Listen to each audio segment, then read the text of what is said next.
বউ আবার পামো, নৌকা না হয় আবার একটা বাইনানো মনি, বিয়ে করলে সন্তানও আবার হবে।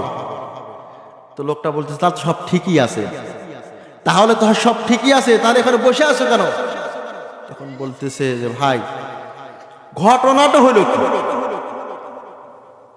ঘটনাটা হলো কি, আমি এডইলেই অবাক হয়ে বসে আছি। আমাদের জীবনের ঘটনাটা কি? আমরা কোন পথে আছি? ভাসমান অবস্থায়, এখন ভাসমান অবস্থায় আছি?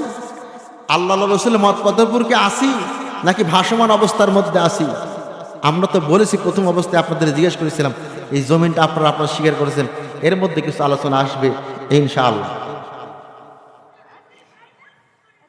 এই মুহূর্তে একটা খবর শোনায় দেই বাপজানা ভাই যারা, আমি কোরআন থেকে একটা আয়াতে কারিমা তেলাওয়াত করেছি, যেহেতু এটা জিকিরের মাহফিল, যে হাদিসটা প্রয়োজন হবে আপনাদের সামনে সেটাই আমি নিয়ে আসার চেষ্টা করব ইনশাআল্লাহ।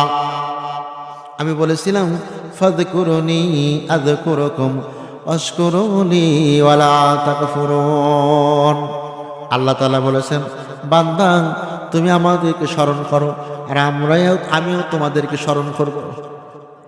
আল্লাহ বলেছেন এই কথা, আমরা যদি আল্লাহকে স্মরণ করি আল্লাহ আমাদেরকে স্মরণ করবেন। গভীর মনোযোগ দিয়ে বুঝুন বাপজানা ভাই জানেরা, আমাদেরকে আল্লাহ তাআলা কত ভালোবাসেন। যখন আমি আপনি দুনিয়ার জমিনের মধ্যে আসবো, পিতামাতার মাধ্যম দিয়া মায়ের পেটের মধ্যে যখন আমি আপনি ছিলাম, আমেরিকার একজন বিজ্ঞানী বলছে যে আল্লাহ আছে, এটা তো বিশ্বাস হয় না, আল্লাহ মানব সৃষ্টি করে, এটা তো বিশ্বাস হয় না। গভীর মনোযোগ দিয়ে শুনুন, 2 মাসের একটা অন্তঃসত্ত্বা মাকে উনি ঘরের মধ্যে কম্পিউটার রুমের মধ্যে নিয়ে যায়, তার তোর পেছে দিয়ে উনি চেক আপ করার জন্য কম্পিউটার রুমের মধ্যে রেখে দিলেন। 8 মাস পর্যন্ত রেখে দিলেন, ওখানেই খাওয়ান, প্রসাব পায়খানার যা প্রয়োজন করান ওখানেই রেখে দিলেন। 8 মাস 9 মাস পর যখন বাচ্চা ডেলিভারি হওয়ার সময় হয়ে গেল, মহিলাটা চিৎকার দিয়ে বলেন, এখানে আর থাকা সম্ভব নয়, তুমি আমাকে অনেক জ্বালাইছো, অনেক কষ্ট দিয়েছো, এখানে আমার পক্ষে আর থাকা সম্ভব নয়, ছেড়ে দাও। যখন মহিলাটা চলে আসলো, বিজ্ঞানী বের হয়ে আসি চিন্তা করলো, তাহলে কি আমি ফেল করব? না, ফেল করব না। উনি আবার একজন মহিলাকে আবার রুমের মধ্যে, কম্পিউটার রুমের মধ্যে নিয়ে গেলেন, আবার 2 মাসের অন্তঃসত্ত্বা মহিলাকে কম্পিউটার রুমের মধ্যে নিয়ে যা তার পেশাইয়া উনি একের পর এক যখন দেখতেছিলেন মাসকে মাস চলে যাচ্ছে, যখন 120 দিন বয়স হয়ে যায়, আল্লাহ তাআলা ডাক দিয়ে বলেন একজন ফেরেশতাকে, ফেরেশতারা ওই অমুক বান্দির পেটের মধ্যে আমার এক বান্দা ধীরে ধীরে বড় হচ্ছে, আজকে একটা সিম কার্ড নামক রুহু আমি আল্লাহ তাআলা তার জন্য বরাদ্দ করেছি, ওই সিমখানা তুমি তার দেহের মধ্যে প্রবেশ করায়া দিয়ে আসো। জোরে বলেন সুবহানাল্লাহ, আর জোরে বলেন না সুবহানাল্লাহ। আল্লাহ তাআলার পক্ষ থেকে ফেরেশতা যখন আদেশ পেন সিম কার্ড নামক রুহখানা নিয়ে আসা মায়ের পেটের মধ্যে ওই বাচ্চার দেহের মধ্যে ঢুকায়া দিলেন।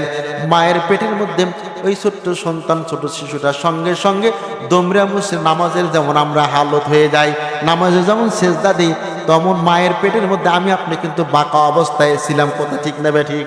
এমন একটা ক্যাপাসিটি করেছিলেন মহান আল্লাহ তাআলা, এমন একটা কুদরত করেছিলেন মহান আল্লাহ তাআলা, দুনিয়ার জমিনে কোনো মানুষের ক্ষমতা নাই ওই কুদরতের মধ্যে কোনো মানুষকে আর ফিরে নিয়ে যাওয়া। কথা ঠিক কিনা?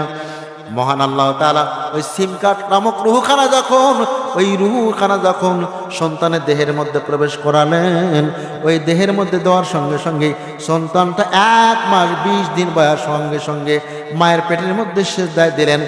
আল্লাহ তাআলা গভীর মনোযোগ দিয়ে শুনুন, আল্লাহ তাআলা একের পর এক এইভাবে যখন আমাকে আপনি বড় করে, যখন আমাকে আপনাকে দুনিয়ার জমিনে প্রেরণ করবেন, বাপজানা ভাই জানেরা, আমার এলাকায় এখন আর কোনো সিজার ছাড়া কোনো সন্তান হয় না।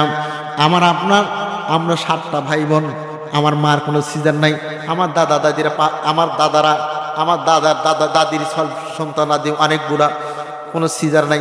কিন্তু এখন বাপজানা ভাই জানেরা, যদি 2 মাস 3 মাস হয় পেটে বাচ্চা আসছে, ওটা আগেই কম্পিউটার না করা পর্যন্ত আর ঘুম ধরে না। কথা ঠিক কিনা? সিজার ছাড়া আর কোনো বাচ্চা নাই।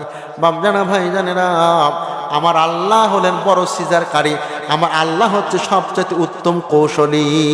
জোরে বলুন ঠিক কিনা বেটি? মহান আল্লাহ তাআলা আমার আপনাকে যখন দুনিয়ার জমিনে প্রেরণ করবেন, আমাকে আপনি যখন দুনিয়ার জমিনে প্রেরণ করবেন, মহান আল্লাহ তাআলা অবশ্যই মার একটু ডেলিভারি কষ্ট হয়, ডেলিভারি কষ্ট হয়। কিতাবে এসেছে যখন কোনো মা তার সন্তানকে ডেলিভারি করতে দেয় যে কষ্ট হয়, ওই মুহূর্তে আল্লাহ তাআলা ওই মার জীবনের সমস্ত গুনাহ খাতা মাফ করে দেন। জোরে কোন সুবহানাল্লাহ। সন্তানের কথা আমরা ভুলে গেছি, মাকে কষ্ট দিয়ে দুনিয়ার জমিনে এসেছি, কেমন কষ্ট দিয়েছিলাম। পিতা আনন্দে মাতিয়া সাগরে ভাসাইয়া সে